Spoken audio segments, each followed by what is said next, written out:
Hello, I really miss the times when I was reviewing earphones in this fancy package on a periodical basis.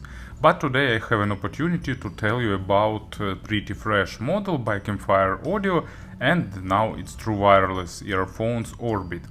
They use one dynamic driver, a lot of Campfire proprietary technologies. It supports SBC, AAC and aptX adaptive. Work time is above 8 hours, depending on volume you're listening at.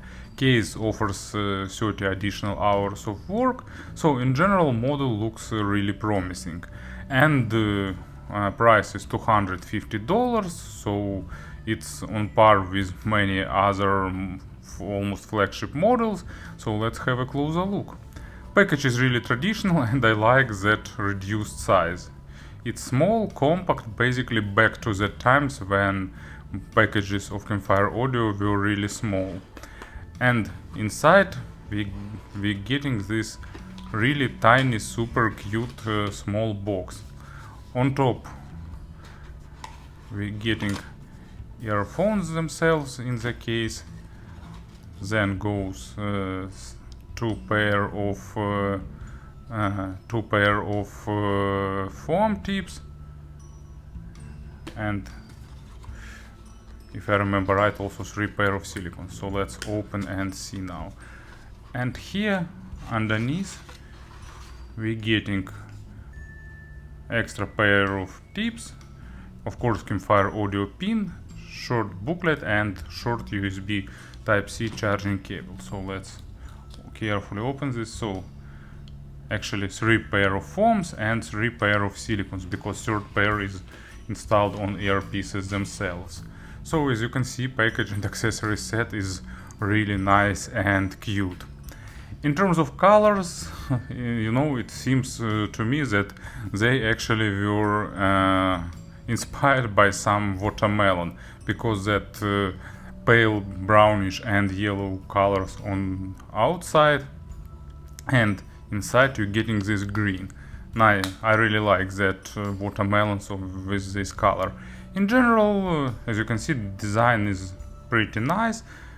Case is small, actually can be opened one-handed, not like it will be something super useful, but in general use it as fidget spinner is also possible. Here is charger, LED indicator that shows that it's fully charged, and not sure will it be surprising or not, earpieces definitely remind Campfire audio classics like Andromeda and stuff. Also made of 2-color yellowish brownish plastic, and of course they have sensor controls here, microphone and so on. And in terms of fit, in my ears they fitting greatly, but I've read some complaints that not everyone likes this short spouts. There is no active noise cancelling, just passive noise isolation, but it's slightly above average, so for me it's enough for busy street or daily commute. So as you can see, spout is short, there is a grill, but they looks fancy and even have a protective lip. So of course maybe they could be better in terms of design, but in general I think it really matches Campfire audio style, not being super fancy but at the same time being really well designed and actually having some nice catchy forms. In terms of Bluetooth connection quality, it's really good. I tried up to 15 meters on the open air and they were holding connection okay. And the only case when I've heard hiccups was during entering the shopping mall with a lot of Wi-Fi and interference. In general, as you can see, really interesting in all aspects that relates to the outside stuff. Companion app for these earphones is really basic, but it delivers one main feature, the equalizer. Here you can see traditional photo of earpieces, charge level. Also here is suggestions on how their their controls work. Actually, I was wrong saying that they don't support volume control. They have it by long press. In general, control schema is pretty logical. But, of course, main feature of this application is equalizer. You can select one of ready-made presets, or you can select custom ones. You can add them more if you need. And here you can just adjust this equalizer. Like you can boost up to 3 decibels and reduce 8 or something like that. So pretty good and convenient way of adjusting sound to whatever you like. But of course for the rest of review we'll be using off position. And here you can disable some of the touch controls or all of them. There will be firmware update, but so far here is nothing. I assume that there is no firmware update, and information about the release. So basic but functioning application. Here is our traditional microphone test. I'm recording this part of the video with earpieces in my ears. Microphones are located in their natural position. I won't apply here any gain correction or equalization. So this fragment will give you an idea on how their microphones sound.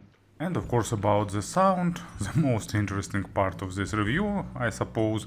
And keep in mind that I will describe the sound with stock tips, because third-party tips actually can give you a really different experience, and they change the sound in a really noticeable way. And also that I will say, of course, it's for the Bluetooth earphones and without equalizer or some other sound enhancer, because a lot of things you can correct with equalizer. So they have typical Campfire tuning for the middle segment. They have nice big bass, not bass head, but pretty big.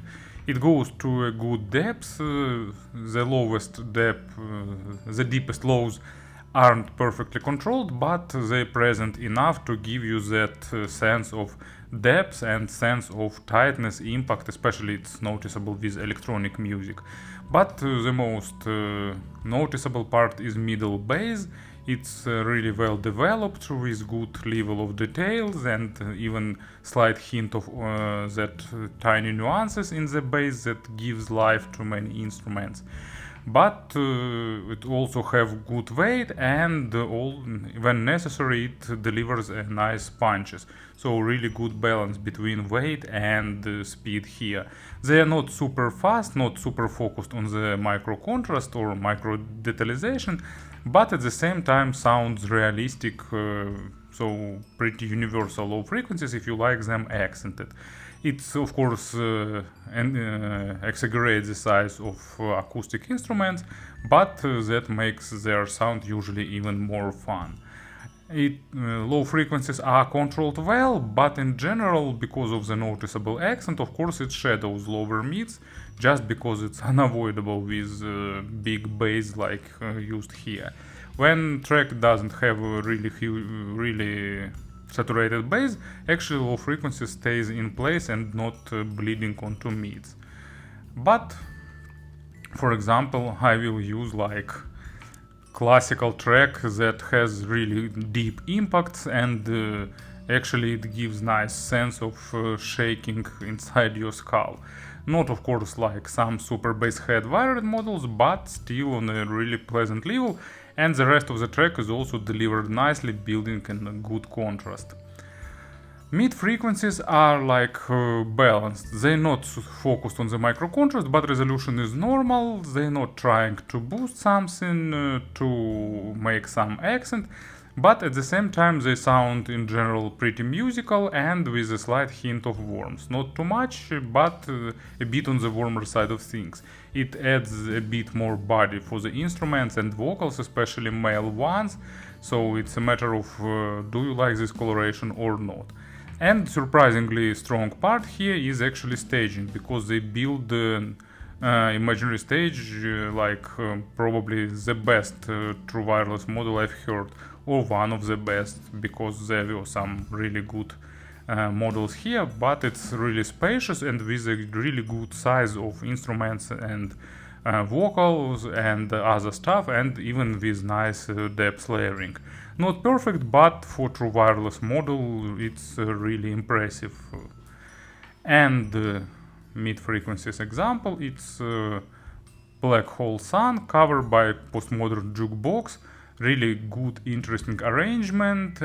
If you like 40s music and that jazz-like stylization, interesting vocal and pretty nice recorded, not perfectly but pretty nice, and in general it requires nice technical mids without any big coloration, and that additional warmth actually makes, for example, trumpets a bit more pleasant to listen, at least to my taste.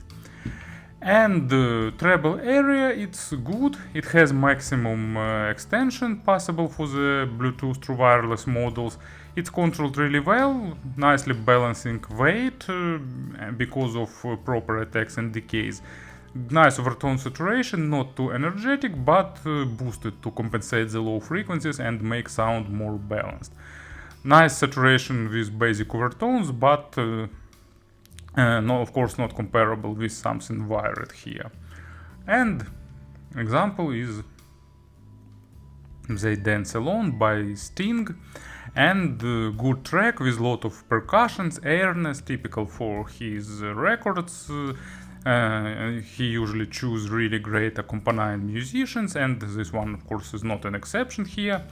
And of course treble here lacking layering to be fully represented, lacking a bit of extended overtone saturation, but for the true wireless model it plays really well.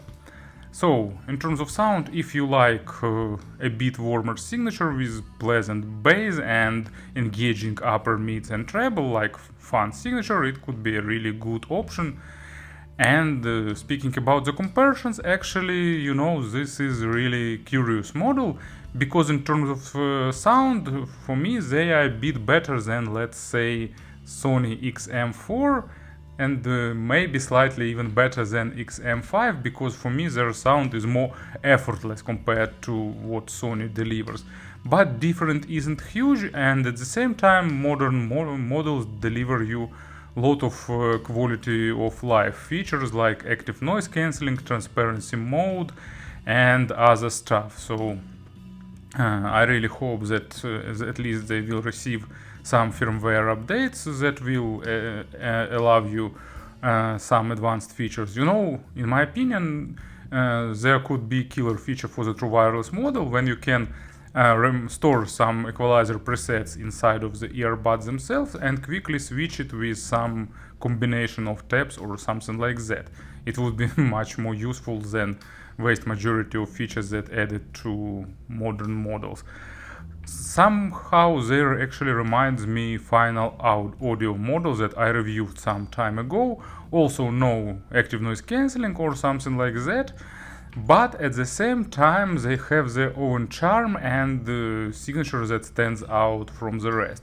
So if you like sound of Campfire Audio and looking for such option in the true wireless segment, you'll definitely get it. Thank you for listening, thank you for your attention, and of course have a nice day.